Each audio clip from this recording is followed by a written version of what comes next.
오늘 저녁에 시간 돼? 직장 동료의 톡을 보는 순간 가슴이 철렁합니다. 점심도 같이 먹었는데 또? 금요일 회식, 주말 모임, 친구 생일. 거절할 때마다 죄책감이 밀려옵니다. 나는 왜 이렇게 사회성이 없을까? 그런데 2017년 뉴욕 버팔로 대학 연구가 이 죄책감을 날려버렸습니다. 거절을 잘하는 사람들, 이들은 오히려 더 행복하고 창의적이고 건강했거든요. 지금부터 그 놀라운 진실을 파헤쳐 보겠습니다. 당신 주변에 이런 사람 한 명쯤은 있을 겁니다. 회식 날짜 잡히면 벌써부터 핑계를 준비하고 주말 약속 제안에 그날 일정 있어? 라고 바로 답하는 사람이요. 이들은 우울하지도 않고 사람이 싫은 것도 아닌데 그냥 혼자 있는 게 제일 편한 사람들입니다. 그런데 2017년까지만 해도 많은 심리학자들은 이런 사람들을 우려의 눈으로 봤어요. 사회성 부족, 성격 장애, 치료가 필요한 증상으로 분류했습니다. 먼저 중요한 구분부터 하고 가야 합니다. 외로움과 혼자 있기는 완전히 다릅니다. 외로움은 원하지 않는데 혼자인 상태예요. 이건 고통이죠. 근데 혼자 있기를 선택하는 건 다릅니다. 이건 능력이에요. 수십 년 동안 심리학자들은 이 둘을 구분하지 못했습니다. 혼자 있는 걸 좋아하는 사람들을 전부 한 묶음으로 취급했어요. 내성적이다, 소심하다, 사회성 없다 이런 식으로요. 특히 한국에서는 더 심했죠. 집돌이, 집순이라는 말을 쓰면서 마치 뭔가 부족한 사람처럼 바라봤거든요. 그런데 2017년에 판을 완전히 뒤집는 연구가 나옵니다. 뉴욕 주립대 버팔로 캠퍼스의 줄리 바우커 교수팀이 300명을 대상으로 대규모 연구를 진행했어요. 그들이 던진 질문은 이거였습니다. 어떤 사람들은 그냥 원래 혼자 있는 걸 좋아하는 거 아닐까? 상처받아서도 아니고 두려워서도 아니고 그냥 혼자 있으면 기분이 좋아서 말이에요.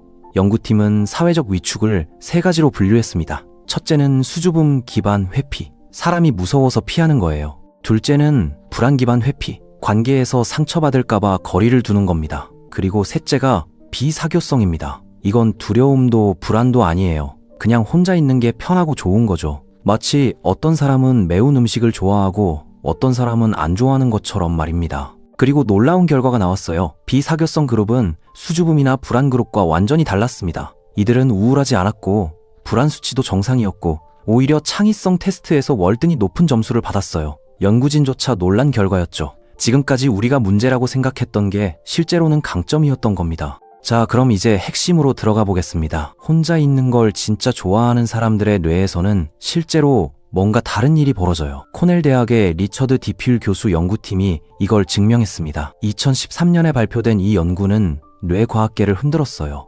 외향적인 사람들의 뇌를 보면 도파민 시스템이 특이하게 작동합니다. 도파민은 우리가 즐거움을 느낄 때 나오는 신경 전달 물질이에요. 외향인들은 도파민 수용체가 덜 민감해서 더 강한 자극을 찾아다닙니다. 사람 많은 곳, 시끄러운 음악, 새로운 경험을 계속 추구하는 거죠. 반대로 혼자 있는 걸 좋아하는 사람들은 도파민 수용체가 훨씬 예민합니다. 비유하자면 외향인은 청양고추 5개를 먹어야 맵다고 느끼는데 내향인은 고춧가루 한 꼬집만 뿌려도 입이 얼얼한 거예요. 자극에 대한 민감도가 완전히 다른 겁니다. 그래서 외향인한테는 신나는 모임이 내향인한테는 지옥이 됩니다. 소음, 사람들, 끊임없는 대화가 전부 도파민을 과도하게 분비시켜요. 내향인 입장에서는 매운 음식을 억지로 계속 먹는 것 같은 거죠. 근데 내향인들은 아세틸콜린이라는 다른 물질에 더 크게 반응합니다. 이건 진정, 집중, 깊은 사고를 담당하는 물질이에요. 책 읽을 때, 혼자 생각할 때, 조용한 카페에서 노트북 칠 때 나오는 거죠. 내향인들은 이게 최고의 행복입니다. 여기서 또 하나 중요한 게 나옵니다. 전전두엽 피질이라고 이마 뒤쪽에 있는 뇌 부위가 있어요. 여기가 깊은 사고, 자기 성찰, 복잡한 문제 해결을 담당합니다. 연구 결과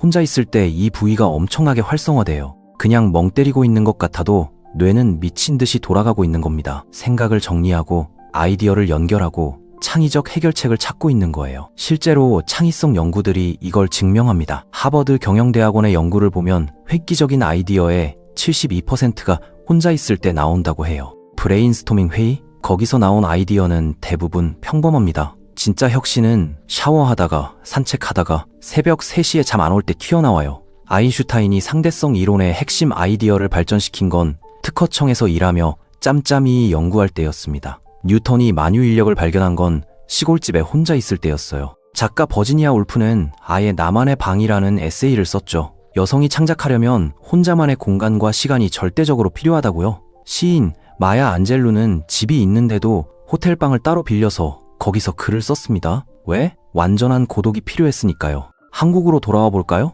요즘 혼밥, 혼술, 혼영이라는 말 많이 쓰잖아요. 사회는 여전히 이들을 이상하게 봅니다. 명절 때 아직도 혼자야? 라는 질문, 회식 안 가면 왜 그렇게 사회성이 없어? 라는 핀잔, 이런 게 계속되죠. 하지만 최근 10년 사이 변화가 생기고 있습니다. 혼자 밥 먹을 수 있는 1인 식탁 레스토랑이 생기고 혼자 영화 보는 사람이 당연해지고 홍코노같이 혼자 노래방 가는 문화도 생겼어요. 일본은 이미 30년 전부터 히토리, 그러니까 혼자 보내는 시간을 문화로 정착시켰습니다. 1인 전용 부스 레스토랑, 1인 여행 패키지, 1인 노래방 부스, 전부 혼자 싶은 사람들을 위한 거예요. 근데 여기서 중요한 질문을 던져야 합니다. 당신은 혼자 있는 걸 선택하나요? 아니면 숨으려고 하나요? 이 차이가 엄청나게 중요해요. 심리학자들은 건강한 고독과 회피의 차이를 이렇게 설명합니다. 건강한 고독은 풍족한 마음에서 나온다고요. 결핍에서 나오는 게 아니라는 겁니다. 무슨 말이냐면 이겁니다. 좋은 관계를 경험했고 앞으로도 만들 수 있다는 걸 아는데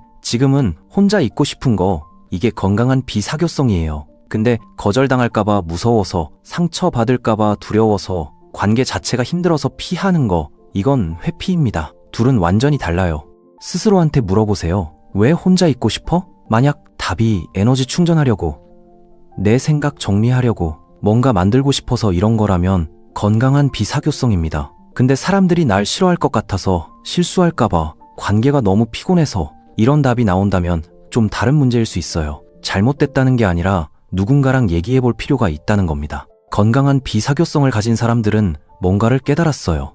혼자 있다고 해서 불완전한 게 아니라는 걸요. 우리 사회는 계속 이렇게 말해왔습니다. 소울메이트, 내 반쪽, 너 없이는 못 살아, 평생 함께할 사람, 이런 표현들이요. 마치 사람은 혼자서는 완전하지 못하고 누군가를 만나야 비로소 제대로 된 인생이 시작된다는 식이죠. 근데 혼자 있는 걸 즐기는 사람들은 이렇게 생각합니다. 나는 이미 완성품인데? 이건 오만이 아니에요. 자기 인식이죠. 캘리포니아 대학 산타바바라의 벨라 디파울로 박사가 20년 넘게 이걸 연구했어요. 그녀가 100개국 2만 명을 조사한 결과가 정말 놀랍습니다. 혼자 사는 걸 선택한 싱글들이 오히려 커플들보다 친구, 가족, 지역사회와 더 끈끈한 관계를 맺고 있더래요. 왜 그럴까요? 한 사람한테 모든 걸 의존하지 않기 때문입니다. 친구한테는 친구로서 관계 맺고, 가족한테는 가족으로서 관계 맺고, 동료한테는 동료로서 관계 맺는 거죠. 한 사람이 내 모든 욕구를 채워줘야 한다는 비현실적 기대가 없는 겁니다. 미시간 주립대에 15년 장기 연구가 있어요.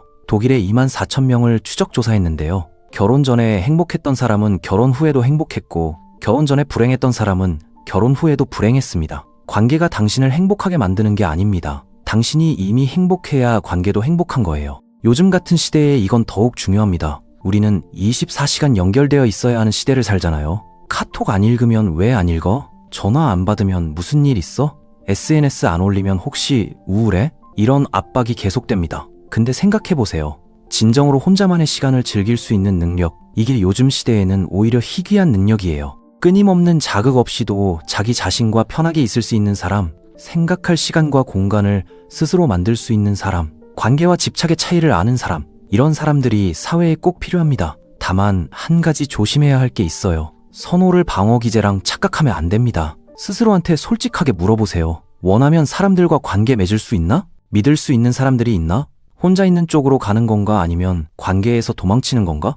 가장 건강한 혼자 있기는 방어가 아니라 선택입니다. 언제든 나갈 수 있는데 지금은 안 나가는 거, 사람들과 어울릴 수 있는데 지금은 혼자 있고 싶은 거, 이게 진짜 비사교성이에요. 문이 잠겨 있는 게 아니라 내가 닫아놓은 거죠. 주변 사람들은 이해 못할 수도 있어요. 왜 맨날 혼자 있냐고, 왜 약속을 자꾸 취소하냐고, 왜 모임에 안 나오냐고 물어볼 겁니다. 제대로 설명하고 싶다면 과학적으로 접근할 수 있죠. 내 뇌는 도파민에 민감하게 반응해서 자극이 조금만 있어도 충분하다고요. 그래서 사람 많은 곳에 오래 있으면 금방 지친다고요. 반대로 혼자 있으면 전전두엽이 활성화되면서 생각이 깊어지고 창의적이 된다고요. 이게 나한테는 가장 좋은 재충전 방법이라고 말이에요. 근데 사실 긴 설명이 필요 없을 때도 많습니다. 그냥 이렇게 한마디면 돼요. 나는 혼자 있는 게 좋거든. 이 말이면 충분합니다. 자기 자신과 편한 사람은 누구한테도 일일이 설명할 필요가 없거든요. 통계청 자료를 보면 2023년 기준 1인 가구가 전체 가구의 35.5%를 차지합니다.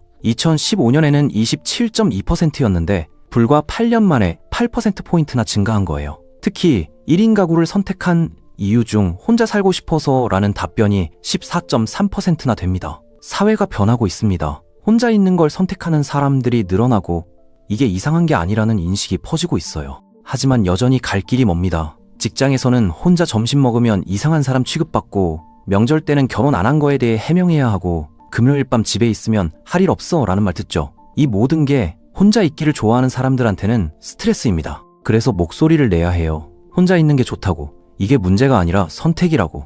이렇게 사는 게 나한테는 제일 행복하다고요. 당당하게 말해야 합니다. 변명하지 말고 미안해하지 말고 그냥 사실을 말하는 거예요. 사회는 계속 외향성이 좋은 거라고 말할 겁니다. 적극적으로 나서고 많은 사람을 만나고 항상 활발하고 이런 게 성공한 사람의 모습이라고요. 근데 과학은 다르게 말하고 있습니다. 내향적이든 외향적이든 중요한 건 자기 자신을 아는 거고 그에 맞게 사는 겁니다. 빌 게이츠는 1년에 2번 일주일씩 혼자 오두막에 가서 책만 읽는다고 해요. 워렌 버핏도 하루에 80%를 혼자 책 읽고 생각하는 데 씁니다. 작가 무라카미 하루키도 마찬가지입니다. 매일 새벽 4시에 일어나 혼자 글을 씁니다. 그리고 오후에 10km를 달립니다. 많은 사람들이 궁금해합니다. 매일 그렇게 혼자 있는 게 외롭지 않냐고요. 하지만 무라카미에게 이 시간은 생존 훈련입니다. 장편 소설을 쓰는 건 생존 훈련과 같아요. 정신적, 육체적 힘이 모두 필요하죠. 40년간 장편 소설을 쓴 비결, 매일 6시간의 고독이었습니다. 이들의 공통점, 혼자 있는 시간을 소중하게 여기고 지킵니다. 당신이 모임을 피하고 혼자만의 시간을 갈망한다면 그건 문제가 아닙니다. 그건 당신의 본질입니다. 부끄러워할 일이 아니라 오히려 자랑스러워해야 할 특성이에요. 왜냐하면 이 능력 덕분에 당신은 깊이 생각하고 진짜 창의적이고 자기 자신을 제대로 아는 사람이 될 수 있으니까요. 마지막으로 한 가지만 더 얘기하겠습니다. 혼자 있는 걸 좋아하는 건 이기적인 게 아니에요. 오히려 그 반대입니다. 자기 자신을 잘 챙긴 사람이 다른 사람도 잘 챙길 수 있거든요. 내가 채워져 있어야 남한테 줄 수 있어요. 내가 평온해야 다른 사람한테도 평온함을 줄 수 있습니다. 그러니까 이제 그만 미안해하세요. 약속 거절할 때, 집에 있고 싶을 때, 혼자 밥 먹고 싶을 때 더 이상 변명하지 마세요. 당신은 이상한 게 아닙니다. 당신은 그저 당신일 뿐이에요. 그리고 그건 충분히 괜찮습니다. 혼자 있는 시간을 즐기세요. 그 시간에 책을 읽거나 생각을 정리하거나 창작을 하거나 그냥 가만히 있거나 뭘 하든 상관없어요. 중요한 건 그 시간이 당신을 채워준다는 겁니다. 그리고 당신이 채워지면 세상도 조금 더 나아집니다. 왜냐하면 자기 자신을 제대로 아는 사람들이 다른 사람도 제대로 이해할 수 있거든요. 다음에 누가 왜 혼자 있냐고 물어보면 이렇게 대답하세요. 나는 혼자 있는 게 좋거든. 그리고 미소 지으세요. 그게 전부예요. 더 이상의 설명은 필요 없습니다. 이 영상이 도움이 되셨나요? 구독과 좋아요는 더 좋은 콘텐츠를 만드는 힘이 됩니다. 시청해주셔서 감사합니다.